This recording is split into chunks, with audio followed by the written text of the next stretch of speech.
This is tutorial 5-2 on page 175, and I still have the tutorial 5-1 open. The first thing we're supposed to do here is go and open tutorial 5-2 from the maps folder. So up one more level here and go to maps and tutorial 5-2 and open that up. And here we go.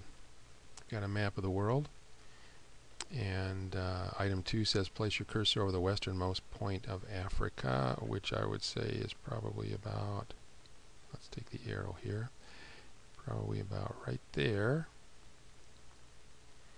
and read the coordinates on the bottom of the window. And if I go down to the lower right hand corner here, which I can't do with the mouse or it'll change, but if you look in the lower right hand corner, it should say minus 17 and 14 decimal degrees, and they have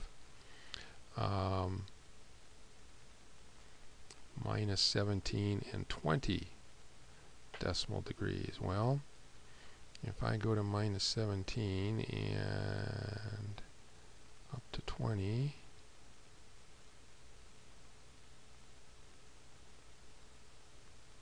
I'm there. So apparently they think that is the westernmost part of Africa, but to me it looks like that's the westernmost part of Africa. So right there, look down the lower left hand or lower right hand corner, and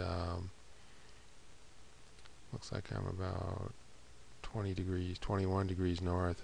So anyway, I'm in the same general area, and I think the only thing that matters is that you know that you can look down in the lower right hand corner there and see what the coordinates are.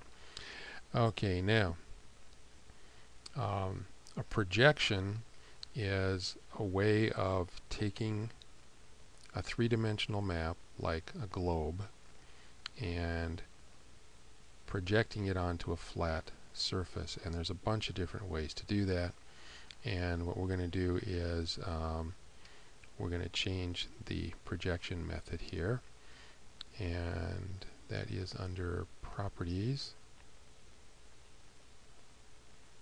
and we want to go to the Coordinate System tab, and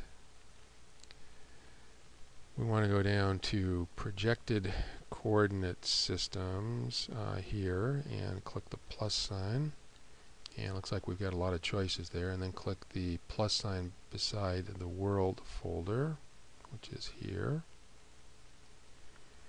and scroll down until we get to Mercator and click on OK. And now things got stretched a little bit. It doesn't fit on the screen anymore, so I'm going to zoom to the full extent again, and Antarctica looks kind of big there.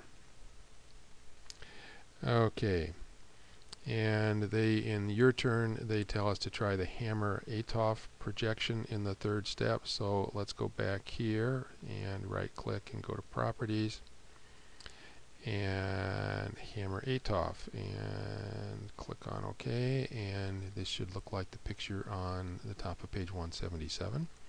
And if we go back and right click one more time and go to Properties and choose what do we want for the other one? We want the Robinson projection. So let's go down a little further here, and there's the Robinson projection, and click on OK. And again, we'll go to full extent here, and that looks a little bit better. And that is the end of tutorial 5-2.